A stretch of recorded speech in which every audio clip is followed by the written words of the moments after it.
Assalamualaikum warahmatullahi wabarakatuh. Welcome back to my channel kelas Mister Iman. Apa kabar rekan-rekan mahasiswa sekalian? Semoga selalu sehat dan selalu dalam lindungan Allah Subhanahu wa taala.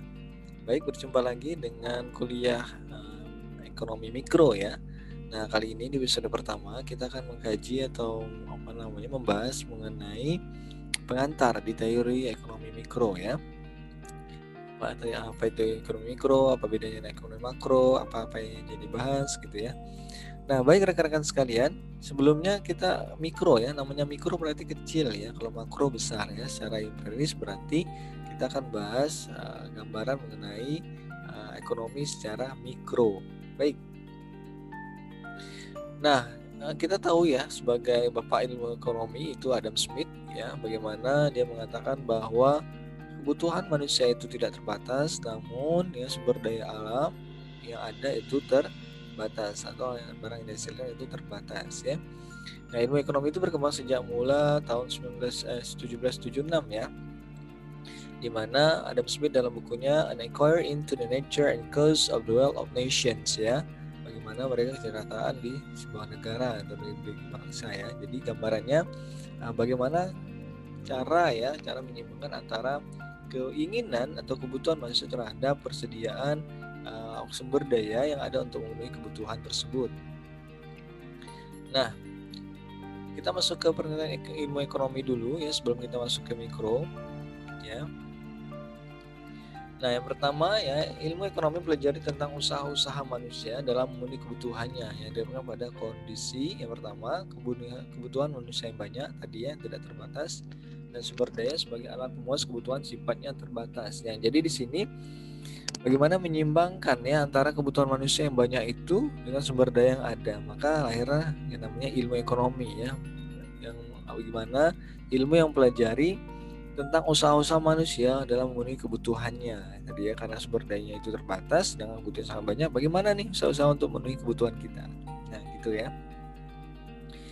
Nah, kegiatan dan sumber daya ekonomi ya, kita tahu dia kegiatan ekonomi itu ya, dalam gambarannya dalam kegiatan ekonomi ya, kalau kita misal berbicara dengan ekonomi mikro, maka kegiatan ekonominya ada 4 macam ya.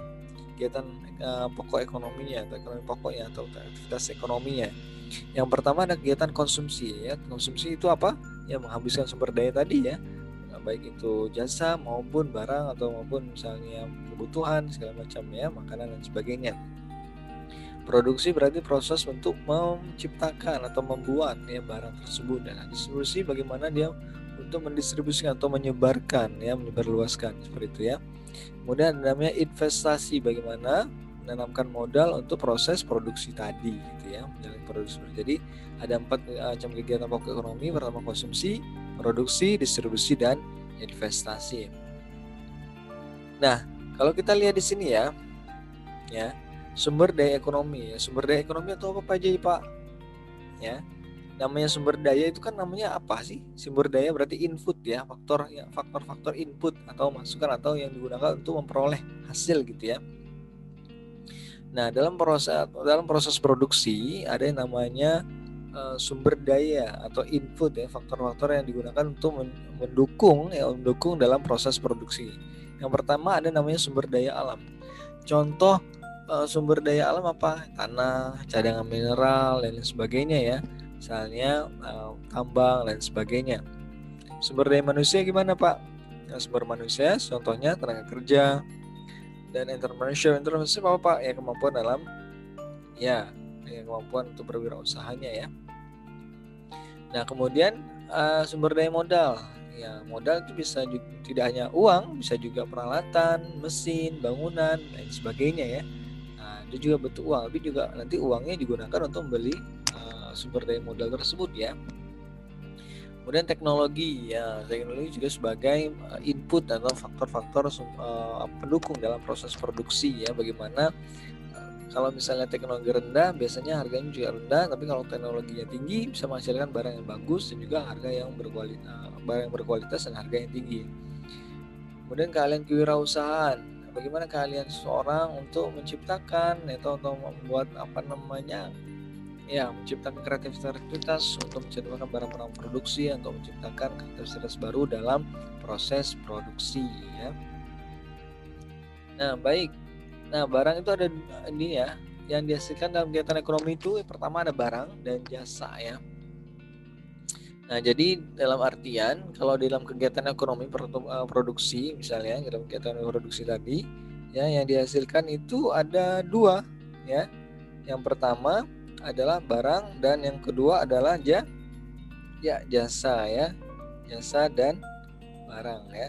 Barang itu apa aja? Barang ekonomis ya dan barang bebas ya. Apakah itu barang ekonomis apa Pak? Barang yang bernilai ekonomi dan barang bebas ya tidak bernilai pun tidak masalah gitu ya. Dan barang akhir, barang modal, barang antara. Barang akhir itu apa Pak? Barang akhir berarti sudah produksinya bisa siap pakai ya. Kalau barang modal untuk barang modal itu apa tadi? Yang kayak mesin tadi ya, untuk menciptakan atau untuk menghasilkan barang akhir tadi. Kemudian barang antara, nah ini perantaranya, misalnya untuk produksi, misalnya kendaraan dan sebagainya untuk proses distribusinya. Dan jasa itu bisa ya agak macam-macam ya. Jasa ya bisa ya namanya jasa, bisa layanan dan bisa lain sebagainya untuk jasa. Nah, barang ekonomi dan barang bebas ya, rivalry itu apa? Bersinggungan dengan hak orang lain. Non rivalry tanpa bersinggungan dengan hak orang lain. Exclusion, pengorbanan ya, non exclusion tanpa pengorbanan. Jadi barang ekonomi itu ada pengorbanannya ya. Ada barang bersinggungan dengan hak orang lain juga ya. Nah, barang semi ekonomi ya dia exclusion ya, ada pengorbanan juga, namun non rivalry tanpa bersinggungan dengan hak orang lain ya.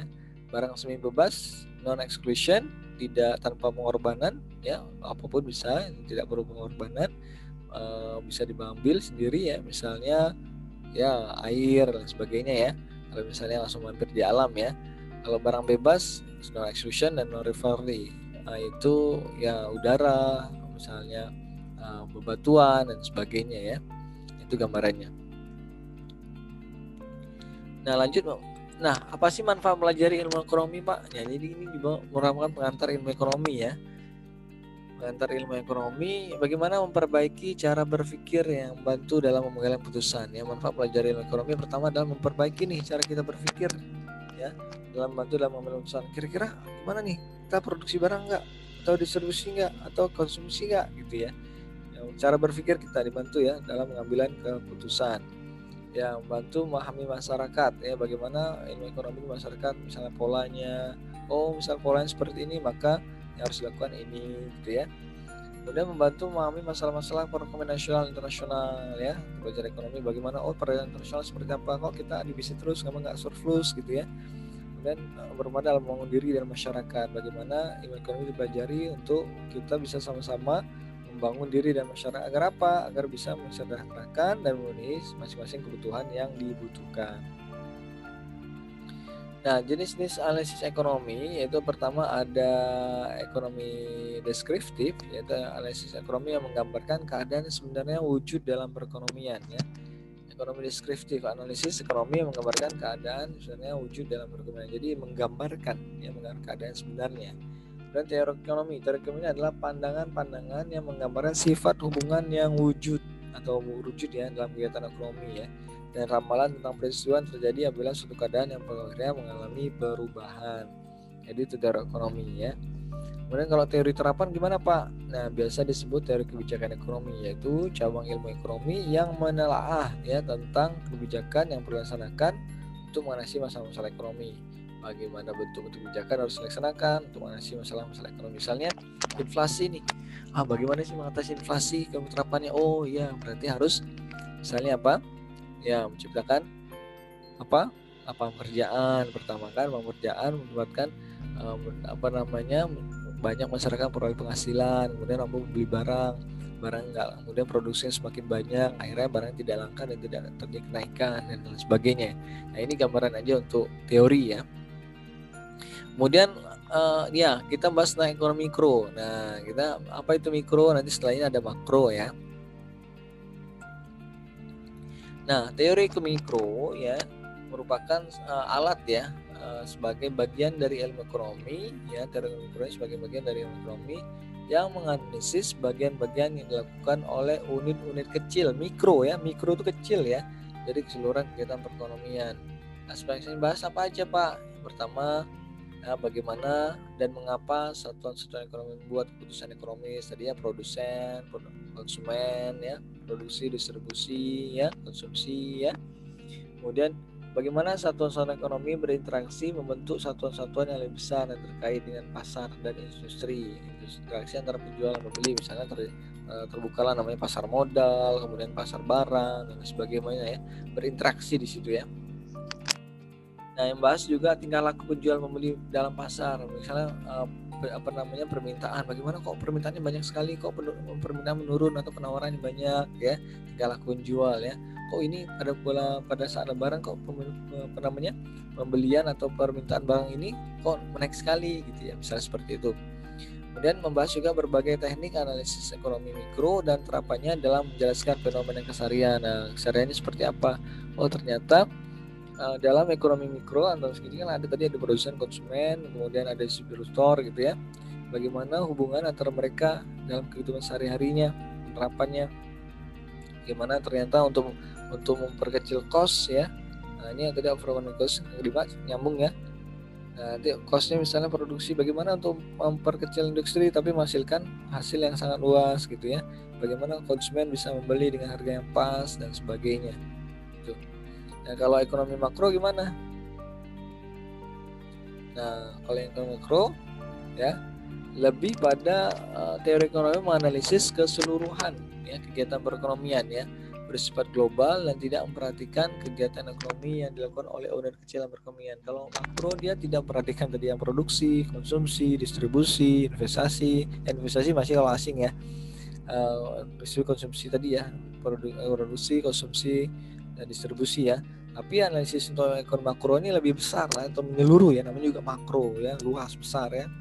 Pertama, penentuan tingkat kegiatan perekonomian negara ya, bagaimana pengeluaran pemerintah ya, bagaimana kebijakan fiskal dan moneter, dan bagaimana menghadapi pengangguran dan inflasi. Jadi analisis dalam ekonomi makro ini lebih luas ya, lebih umum, dalam artian lebih luas dan tidak menyasar ke unit kecil ya. Tapi kalau dari mikro, khusus dari mikro dia fokus bahas produksi, konsumsi, distribusi itu terus ya yang dibahas. Jadi mikro terlalu kecil ya, dia pembahasannya mikro. Tapi kalau misalnya untuk makro, bagaimana perekonomian Indonesia, bagaimana perdagangan luar negeri, bagaimana tingkat inflasi, bagaimana pertumbuhan penduduk, bagaimana perdagangan internasional ya, bagaimana macam-macam ya, bagaimana kursnya kebijakan fiskal kita dan moneter, bagaimana terjadinya cadangan devisa dan sebagainya ya, itu makro ya, bagaimana hubungannya ya, bagaimana ekspor impor ya gitu ya. Jadi luas ya untuk ekonomi makro. Nah, mungkin seperti itu gambarannya rekan-rekan sekalian, untuk gambaran ya pengantar ilmu ekonomi ya, yang mudah-mudahan bisa sedikit memberikan wawasan pada teman-teman untuk gambaran yang kita bahas ini. Baik, itu aja rekan-rekan sekalian untuk pertemuan episode pertama ini. Nggak usah terlalu panjang dulu, jadi biar gambaran teman-teman dapat seperti ini. Baik, terima kasih teman-teman atas segala perhatiannya, mohon maaf atas segala kurangannya, semoga bermanfaat. Saya akhiri, assalamualaikum warahmatullahi wabarakatuh. See you.